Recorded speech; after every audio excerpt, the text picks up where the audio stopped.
Happy Tuesday, Kennel Club. This one's a bit different. It actually has a single topic. Looking at my email this morning, I get one, I believe it was Gateway Pundit, it might have been Daily Wire, I don't know. But David Hogg is back in Spotlight. This time, not for something I necessarily think was bad for him to talk about. What David Hogg is an 18-year-old, 19-year-old young man who sadly has been failed by the public education system, and due to being used as a puppet by the media, thrust into the limelight where he was offered positions at schools he likely wouldn't have gotten. Had it not been for him being all over television, it might have ended up at FSU or University of Florida. But he's at Harvard. And he recently brought up basically a question: why doesn't Harvard offer to house some homeless people? And instantly there was horrendous backlash. House them in your own dorm, jackass. And that is not the way to handle this. Now, I realize I think of it differently than most people. I am former law enforcement, former firefighter. I have managed a team of employees, and I have been a teacher.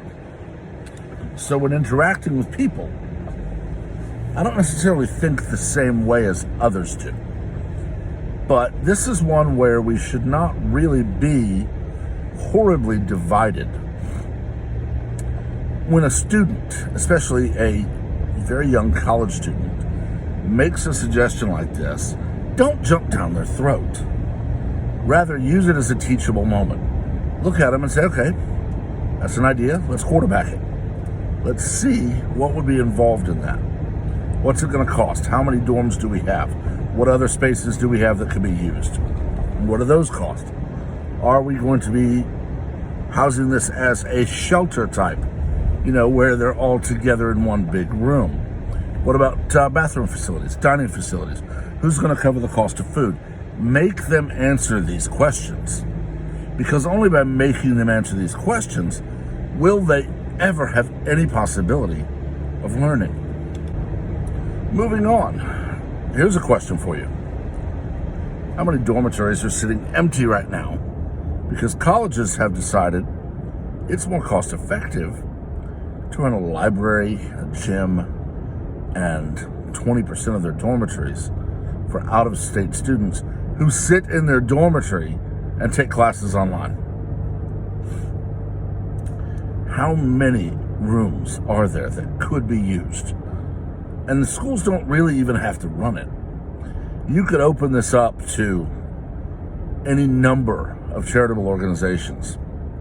Salvation Army, there is Operation Wounded Warrior, there is Code of Vets, and countless others that I'm sure would bite your arm off for the chance to open up dormitory space. And they would be very willing. I would bet my entire net worth on this, that they would be willing to agree to rules like they live in this dormitory, but they're not allowed to roam all over campus. They come and go from this dormitory. We have certain jobs that we may hire them for. They can apply for them, but then they're restricted to this dormitory and their job. That's not going to be a problem. I went to a state school and then a private school when I was in university, my last 2 years. Both of them offered dormitory space for students. I didn't use it because I lived very close, and I also did not attend those as a freshman, which they require freshmen to live on campus. All of them, however, offer dining facilities. Now, these dining facilities are very similar to what you would have seen in a small-town Baptist or Church of Christ church in the 1980s or 90s. Probably 6 burners, 2 ovens, bank of microwaves, maybe 4 refrigerators and 2 freezers. It was enough for somebody to run a spaghetti line or grilled cheeses or things like that. And that's fine. We're not cooking 4-star meals. We're cooking basically to provide caloric intake. would not be difficult at all for these charities to find a group that would provide medical care and, have someone who comes out and lives in the resident advisor's apartment or dorm for a week or two at a time and be on hand in case those people who live there needed help. There's, of course, more questions that can be asked. Most of these universities that have basically told students there are no more classrooms, everything's online, they didn't drop any of their tuition or fees or anything else. In fact, the only thing that students are required to purchase that did not go up or down in cost was books. Everything else, they're not using the library as much. They're not using the labs. They're not using anything on campus near as much, yet they're not being charged less. That does seem a bit wrong to me. But seeing as most of these schools are very liberal, most of the parents who send their kids there are very liberal, and so on, why not say, during this time when we are working completely virtually, as opposed to a change in tuition schedules and fees, we will be using the additional funds that we have from not running as many buildings to offer space to our homeless Americans in this time of need. You could also offer employment to your juniors and seniors, helping people write a resume and find work. I did that in high school for a local charity in my city. I would help them look. Granted, I proofread for grammar and spelling and things like that, but we still helped write resumes, and the adults that ran the charity would help people with interview skills. Do you understand how much this could do if it's done right? And that's the caveat, if it's done right. I can all but guarantee that churches will be biting your arm off to help run these things if this was offered. If universities like, UT, UCLA, NYU, all these others, if they publicize that they are looking for 501c3 sponsors to help run dormitories that will house the homeless, they would have people biting their arm off to do this. And they would probably be offering to cover some of the cost. We have people who donate food, so we'll cover their meals. And these people donate clothing and toiletries and so on. So we have that to pass out to people as well. All of this is not to say that I support forcing this in any way. What I'm saying here is that when a student like David Hogg makes this suggestion, we, especially as conservatives, need to not jump down his throat, ridicule, and name call. Because one, that is the tactic of the far left. They don't like what you say. Okay, bam there. That's all you get is an insult. And it's not even an insult. They're not that clever. Rather, use it as a teachable moment. Those of you who follow me here or on any other social media that uses videos, you'll know that I have referred to certain comments as teachable moments. And they are to be exploited. I used them when I was teaching in the classroom. I used them when I was first on social media, and I still do to this day.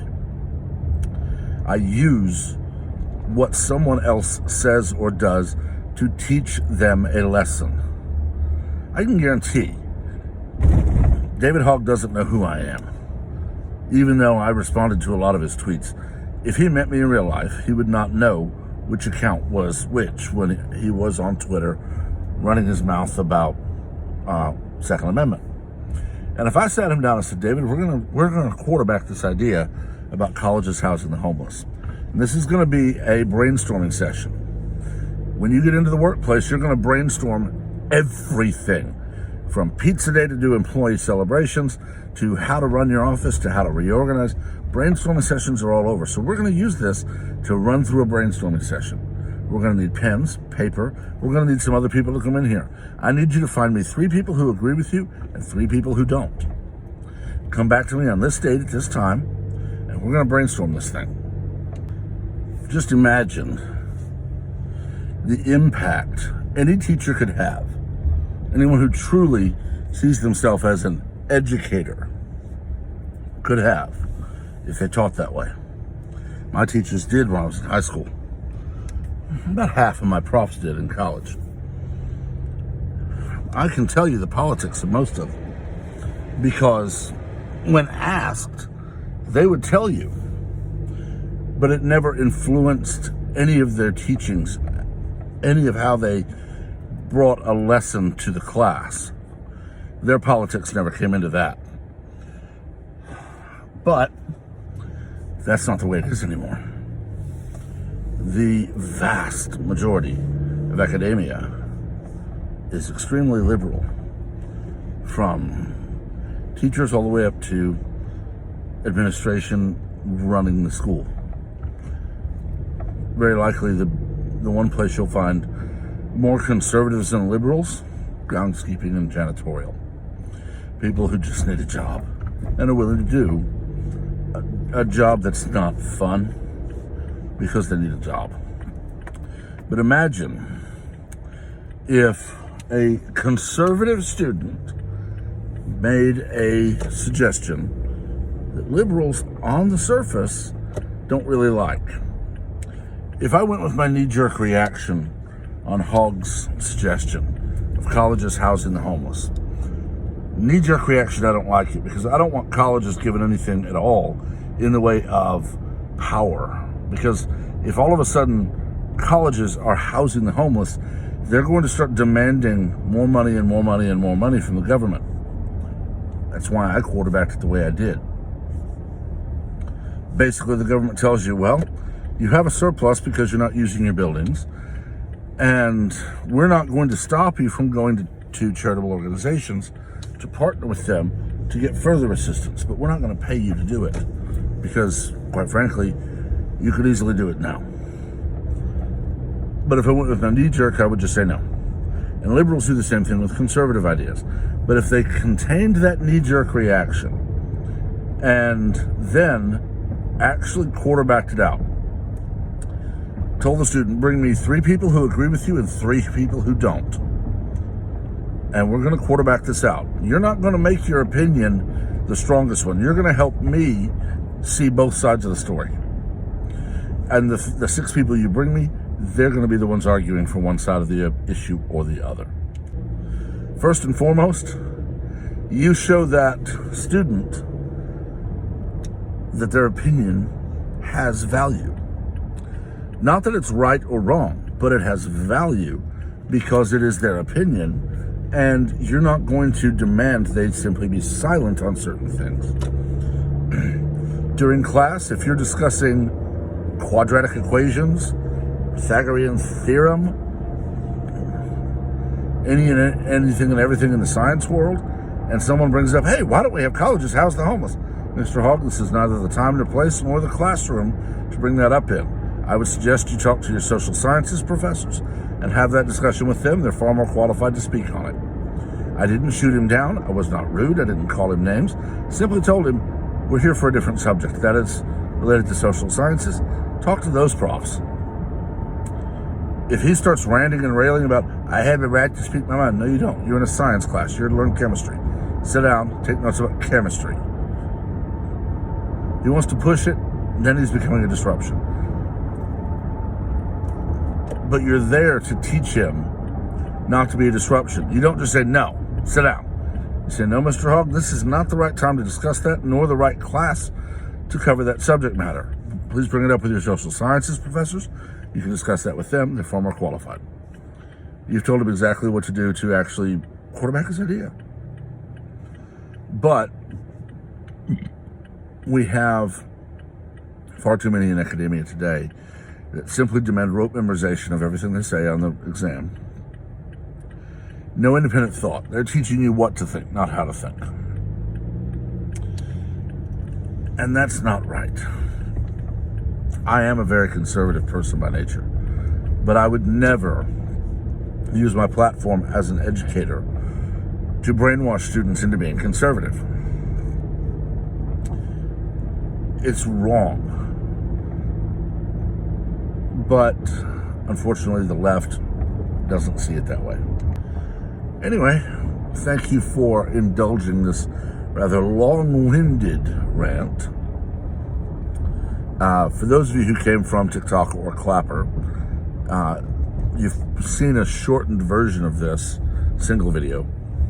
But I wanted to go into this in more detail. That's why I recorded all of these pieces so I could splice it together into a single video. Like I said, it's a teachable moment. Not only for Mr. Hogg in this situation, but for his professors, for his peers around him, and even for us.